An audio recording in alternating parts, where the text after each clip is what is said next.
Ողջույն, ես Տիգրան Խզմալյանն եմ։ Հայաստանի Եվրոպական կուսակցությունը իր վարչության նիստում որոշում ընդունեց մասնակցել ազգային ժողովի մոտալուտ ընտրություններին, բոլորին դեմ եմ շարժման կազմում։ Ինչ է նշանակում մեր որոշումը։ Շուրջ 2 տարի առաջ Եվրոպական կուսակցությունը նախաձեռնել էր Եվրաքվե հասարակական շարժում, որի շուրջը կազմվեց 3 կուսակցությունների և մի քանի հասարակական կազմակերպությունների միավորում, մենք դա անվանեցինք Եվրադաշինք։ Եվ բնականաբար արդեն 2 տարի առաջ մենք մտածում էինք, որ 26 թվականի ընտրություններին մենք կգնանք հենց այսպես, դաշինքով, և դա շատ կարևոր է, դա ավելի կարևոր է, քան գնալ միայնակ։ Ինչու այդ մասին կարելի է խոսել, ես երևի կանդրադառնամ դրան։ Այս պահին ես ուզում եմ ֆիքսել հետևյալը. դաշինքը քանդվեց, դաշինքը քանդեցին, դա էլ կմեկնաբանեմ։ Պարզապես հիմա ինձ հաճախ ասում են, ինչու չեք միավորվում։ Լավ հարց է, բայց ինձ մի ուղղեք այդ հարցը։ Մենք ենք եղել դաշինքի նախաձեռնողը և 2 տարի առաջ, և 1 տարի առաջ, և 2 ամիս առաջ, և 2 շաբաթ առաջ մեր կուսակցությունը համառորեն պնդում էր, հորդորում էր, խնդրում էր, առաջարկում էր ստեղծել ժողովրդավարական միասնական դաշինք։ Երբ Եվրադաշինքի մեր գործընկերները որոշեցին գնալ առանձին, նրանք դրանով հաստատեցին, որ նրանք վստահում են ներկա իշխանություններին և այդ տարանջատումը սկզբունքային է։ Մենք չենք կարող, իրենք էլ չեն կարող, բնականաբար, կազմել մի որևէ դաշինք, որի մեջ մտնում են կառույցները տարբեր կերպով վերաբերվող այս իրավիճակին։ Եթե մեր գործընկերների համար իշխանության քաղաքականությունը ընդունելի է, ապա Եվրոպական կուսակցության համար ընդունելի չէ։ Ինձ երբեմն հարցնում են, բայց դուք նախկինում էլ էիք ստեղծում դաշինքներ։ Այո, մենք 21 թվականի ընտրություններին ստեղծեցինք ազգային ժողովրդավարական բևեռ, որի մեջ մտնում էր Սասնա Ծռեր կուսակցությունը և Եվրոպական կուսակցությունը։ Միասին մենք դարձանք ազգային ժողովրդավարական բևեռ։ Եվ այդ բևեռը, այդ դաշինքը չդիմացավ մինչև 21 թվականի ընտրությունները։ Ես մի քանի անգամ ստիպված էի պատասխանել այդ հարցերին, փորձելով ոչ ոքի չվիրավորել, չհիասթափեցնել մարդկանց, բայց հիմա ես կարող եմ ձեզ ոչ թե ինչ-որ բան բացահայտ ասել,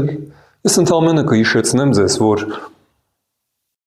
շաբաթներ առաջ ազգային ժողովրդավարական բևեռ անվանող իրեն կառույցը առաջարկում էր միանալ Կարապետյան կոչվող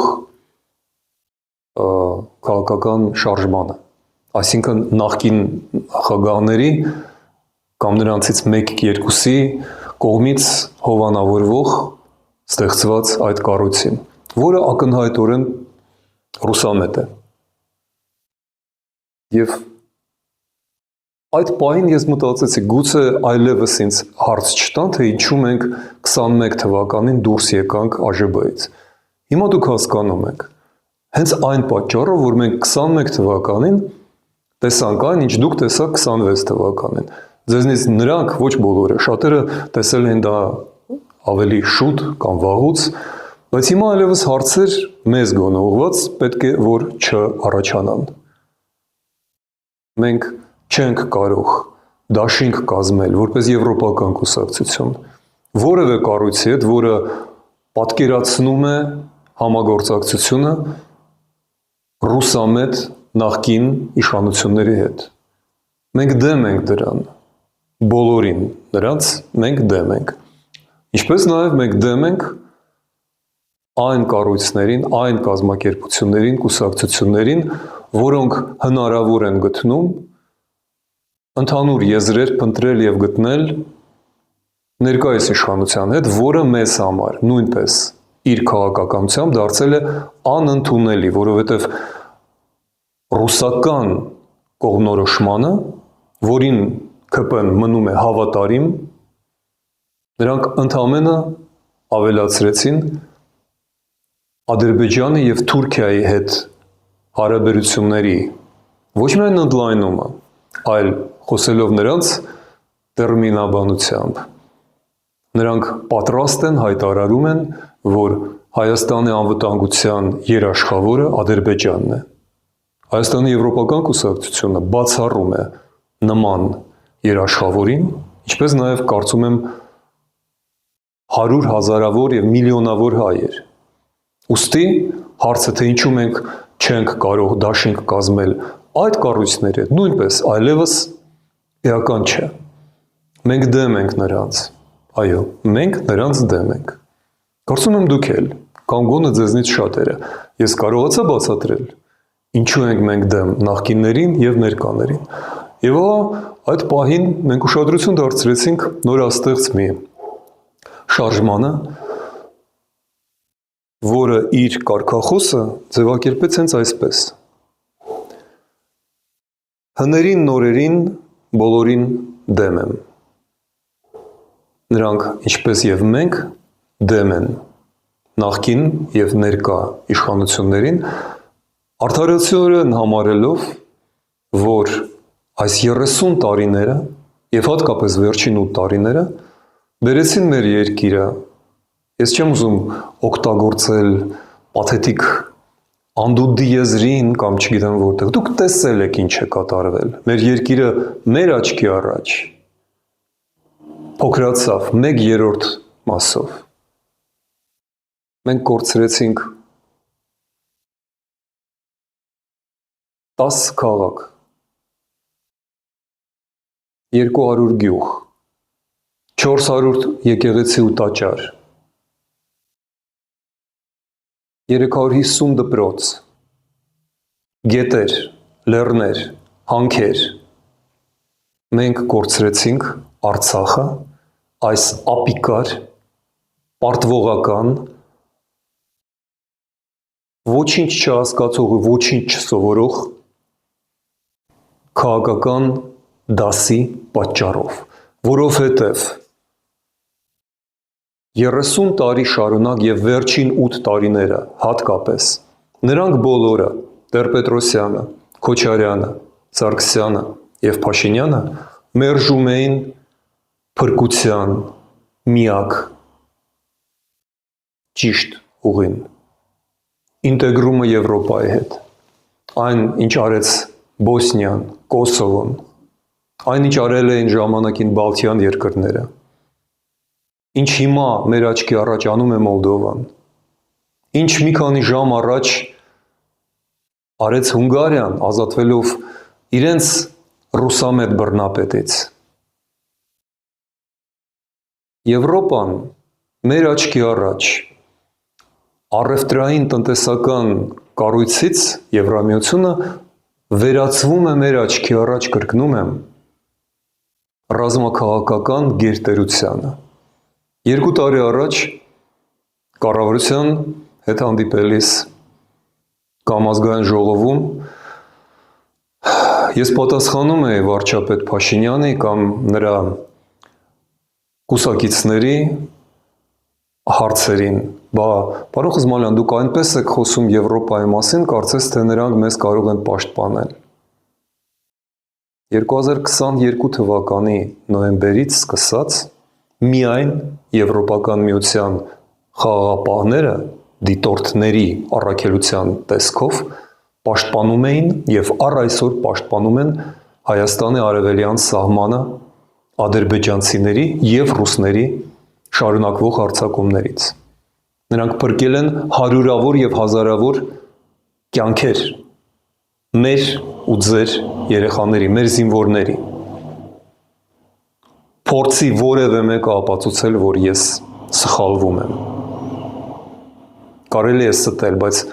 ամոթ է լինել ապերախտ եւ անշնորհակալ։ Այս օրերին Եվրոպայի անդամակցության մասին խոսում է Բրիտանիան, որը դուրս էր եկել Եվրամիությունից։ Կանադան, այո, Հյուսիսային Ամերիկայի հսկայական հարուստ եւ ապահով անվտանգ համարվող Կանադան։ Կանադան զգում է, որ իր անվտանգության համար անհրաժեշտ է մտնել Եվրամիություն եւ այնտեղ շատ լուրջ աշխատանք է տարվում այդ ուղղությամբ։ Եվրամիությունը 2 տրիլիոն եվրո է ծախսում եւ դրանից կեսը ծախսում է Գերմանիան, որը վերադառնում է իր նախկին հզորությանը, ռազմական հզորությանը։ Ֆրանսիան, որը եռապատկում է իր ատոմային հզորությունները։ Ինչի է այս ամենը արվում, որովհետև մենք ապրում ենք անչափ վտանգավոր աշխարհում, եւ ինչպես փայլուն ձևակերպեց Կանադայի վարչապետ Մարկ Քարնին, փոքր ու միջին երկրները այս դարաշրջանում, ասաց Քարնին,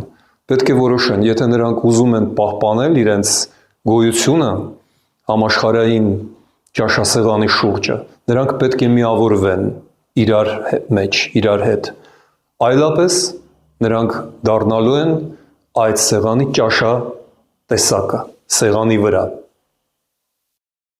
Կարճ, կոնկրետ ու հասկանալի։ Նույնը ասում են եվրոպացիները, նույնը ասում են ավստրալիացիները, ուկրաինացիները, մոլդովացիները, հակառակն ասում է այս պահին միայն Հայաստանը։ Ինչու՞։ Միթե մենք ամենահիմարն ենք։ Ոչ, պարզապես Ռուսաստանի կողմից տրված եւ հիմա Ռուսաստանի ու նաեւ Ադրբեջանի ու Թուրքիայի կողմից աչքի լույսի պես պահպանվող ձևաչափը Հայաստանում այնպիսին է, որ ամեն մի նոր իշխանություն վերջին 30 տարվա ընթացքում ստանում էր այդ իշխանության պիտակը, ինչպես կասեին միջնադարում, թույլտվություն է իշխելու ոչ թե հայ ժողովրդից, այլ Մոսկվայից։ Հիմա նաև Բաքվից։ 2018 թվականին ժողովրդին մի պահ թված վերջի վերջում մենք ազատվեցինք։ Երբ որ գոռում եք մերժի Սերժին, իրականում հիշեք ինչը նկատի ունենք։ Դուք նկատի չունեք Սերժ Ազատի Սարգսյանին։ Դուք նկատի ունեք այն մթնոլորտը, այն ուժերը, որ կանգնած են ու խորհրդանշվում են նրա հանձինս նրա, այսինքն գաղութային ռուսական մահաբեր վերահսկողությանը, դրան ենք մենք ասում ոչ, դա ենք մենք մերժում եւ հույս ունենք, որ երիտասարդ ընդդիմադիրները կկատարեն իրենց խոստումները, կապագաղութացնեն Հայաստանը եւ իրենք ստացան ժողովրդից աննախադեպ միայն 88 թվականի հեռավոր նմանվող 88 թվականի մեր ազատասիրության, ազատատենչության, անկախության ալիքին նման 30 տարի անց դրա նման մի շարժում։ Ինչ եղավ դրա հետ դուք տեսաք։ Պատճառը ոչ թե այն է, որ նոր վարչակազմը փչացրեց հարաբերությունները ռուսների հետ։ Ոչ, իրանք չփչացրեցին այդ հարաբերությունները։ Տասնյակ անգամներ Փաշինյանը գնում է Պուտինի մոտ։ Վերջերս գնաց Պուտինի մոտ եւ արդեն հայտարարեց, որ ընտրություններից հետո կրկին գնալու է Պուտինի մոտ, այսինքն ինքը այնքան վստահ է, որ մնալու է վարչապետ, որ արդեն ծրագրում է հունիսի վերջին վարչապետի Պաշտոնով կրկին այցելել Մոսկվա։ Ինչու Մոսկվա։ Բոլորս հասկանում ենք։ Այդպես որ դուք լսեցիք իմ բացատրությունները, ինչու ենք մենք դեմ այդ ամեն ինչի, ինչ ենք մենք ուզում և ինչու ենք մենք որոշել միանալ բոլորին դեմ եմ շարժմանը, որովհետև ինչպես և մենք նրանք մերժում են հներին ու նորերին, մերժում են նախկիններին և ներկաներին, հանուն, մաքուր, արդար, ազատ, անկախ Հայաստանի, նրանց հետ մենք ունենք բազմաթիվ տարաձայնություններ, այնպես չէ, որ նրանք մեր պես երազում են եվրոպական Հայաստանի, իրենք ունեն և իրենց հետ եկող մարդիկ ունեն այլ պատկերացումներ, բայց էականը դա չէ, էականը այն է, որ նրանք այդ երիտասարդները 30-40 տարեկան տղաներն ու աղջիկները, որոնք պետական աշխատող չեն, այսինքն կախված չեն պետության ռոջիկներից, թոշակներից, նրանց դժվար է փողով ստիպել ընտրություն կատարել, նրանք ինքնուրույն են մտածում, այո, իրենք մեր տեսակետից հաճախ միամիտ են, բայց դա անմեղության միամտություն է, ցավոք սրտի նման թերությունները շատ արագ են անցնում, ինչպես նաև երիտասարդությունը, մենք չենք ուզում, որ իրենք սովորեն այն սարսափելի փորձով, որը մեր սերունդը ունեցավ և ապրեց և բերեց իր հետ։ Ես վաղուց ասել էի, որ լավագույն ծառայությունը, որ մեր սերունդը կարող է մատուցի հայրենիքին, դա մեռնելն է։ Մենք պետք է զիջենք մեր տեղը երիտասարդներին, բայց 18 թվականին, 2018-ին իշխանության եկած արդեն նախկին երիտասարդները պարզվում է շատ ավելի վտանգավոր են նախկիններից, որովհետև նախկինները գոնե գաղափարախոսություն ինչ-որ ունեին, սրանք չունեն ոչ մի գաղափարախոսություն, բացի իշխանատենչությունից և դրանից իշխանությունից եկած բոլոր գայթակղություններով, մեղքերով, թուլություններով, ես շատ մեղմ խոսքեր եմ ասում, չեմ ուզում ասել, որ սա պարզապես ագահություն է և ապիկարություն, բայց լավ ասեցի, դա այդպես է։ Ուստի մենք մեր սերնդի համար միգուցե վերջին մարտն ենք տալու և ես կոչ եմ անում նրանց, ովքեր հետևում էր մեզ, վստահում էր մեզ, ովքեր գիտի ինձ տեսել և սիրել է իմ ֆիլմերը Հայաստանի պատմության, մշակույթի մասին, ով հավատում է, գոնե իմ անկեղծությանը, ես կոչ եմ անում ուշադրություն դարձնել բոլորին դեմ եմ շարժմանը, որովհետև այդ բառակապակցությունը նշանակում է ոչ թե բոլորին դեմ եմ մնամ պարկած դիվանից ոչ միտեղ չգամ, ընտրությունների օրը ոչ, հունգարացիները հավատացին, որ կարող են 16 տարի իշխող մի առնետին քշեն նավից Օրբանին և իրենք երիտասարդները ու մեծահասակներ, իրենք եկան միասին ձեռքի տված ու ազատեցին իրենց հայրենիքը ռուսամետ ծաղրացու, ծախված թուրքասեր Օրբանից։ Մենք ունենք այդ հնարավորությունը։ Եթե գաք և քվեարկեք նախկինների և ներկաների դեմ, մենք մտնում ենք այս պայքարի մեջ, որ հետո ոչ ոք չասի, որ ուր եք դուք թողեցիք, գնացիք և մեզ այլընտրանք չի մնացել։ Մենք եկել ենք միացել ենք այդ երիտասարդներին, որ ստեղծենք այդ այլընտրանքը։ Դուք ունեք այլընտրանք եւ չասեք, որ չգիտեիք այդ մասին։ Եթե ուզում եք լսել շարունակությունը, բաժանորդագրվեք, սխմեք կոճակները, զանգակները, մենք սպասում ենք նաև ձեր ֆինանսական աջակցությանը, որովհետև ի տարբերություն նախկինների եւ ներկաների, մեր մեջ չկան օլիգարխներ, մենք չենք ստանում փող հատուկ ծառայություններից, հատկապես օտար երկրյա, բայց մենք ունենք ծրագիր, դուք կարող եք իմիջիայլոց հենց այս հղումներով, որը մենք թողնում ենք, օգնել մեզ, մեծ գումարներ երբեմն պետք չեն, եթե դուք շատ եք, ապա ձեր համեստ գումարները կբավարարեն, որպեսզի մենք վճարենք այն սարսափելի բարձր գրավները, որը պահանջվում է